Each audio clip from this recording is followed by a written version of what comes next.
গরু কেনার সময় একটু খেয়াল করবেন, একটু শরিকদার নির্বাচনের ক্ষেত্রে যেহেতু কিনবেন, শরিকদার নির্বাচন করবেন, খুবই খেয়াল করবেন, না হলে আপনার কোরবানি হবে না।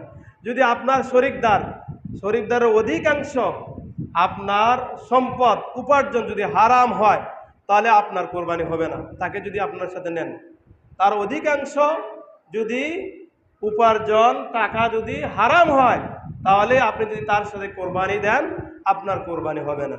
এবং আপনার শরিকদার যদি গোস্ত খাওয়ার উদ্দেশ্যে বিভিন্ন নিয়াতে আল্লাহর সন্তুষ্টি ছাড়া, আল্লাহর নৈকট্য ছাড়া অন্য কোনো উদ্দেশ্যে কোরবানি দেয়, তাহলে আপনার কোরবানি হবে না।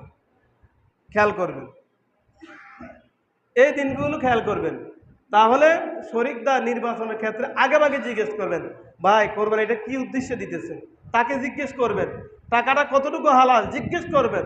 সে নামাজ পড়ে কিনা, যে ব্যক্তিটা নামাজ পড়ে না ওই ব্যক্তির সাথে কোরবানি দেওয়া ঠিক নয়। ওই ব্যক্তির সাথে কোরবানি দিলে কোরবানি হবে না, অনেক জায়গায় বলা হয়েছে।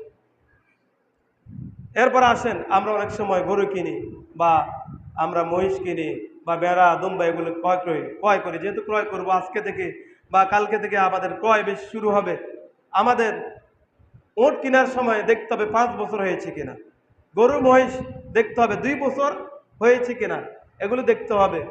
এবং বেড়া দুম্বা 1 বছর হয়েছে কিনা দেখতে হবে। ছাগল 1 বছরের নিচে একদিন কম হলেও হবে না। কিন্তু বেড়া বা দুম্বার ক্ষেত্রে যদি মোটা দাদা বোঝা যায়, 1 বছরের মতো বোঝা যায়, 6 মাস হলেও ওই বেড়া বা দুম্বা আপনি কোরবানি দিতে পারবেন।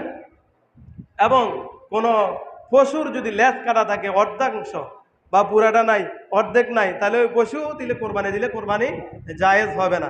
সামান্য একটু এটা দিলে কোরবানি জায়েজ হবে। বা জন্ম থেকে তার লেজের সমস্যা, এটা দিলেও কোরবানি জায়েজ হবে। শিং নেই, শিং কাটা, শিং ভাঙা এবং দুর্বল, কোরবানির স্থানে পর্যন্ত হেঁটে যেতে পারবে না, ওই সকল গরু ক্রয় বা পশু থেকে আপনারা দূরে থাকবেন। এগুলো দিয়ে কোরবানি, দুর্বল পশু দিয়ে কোরবানি না দেওয়াই উত্তম।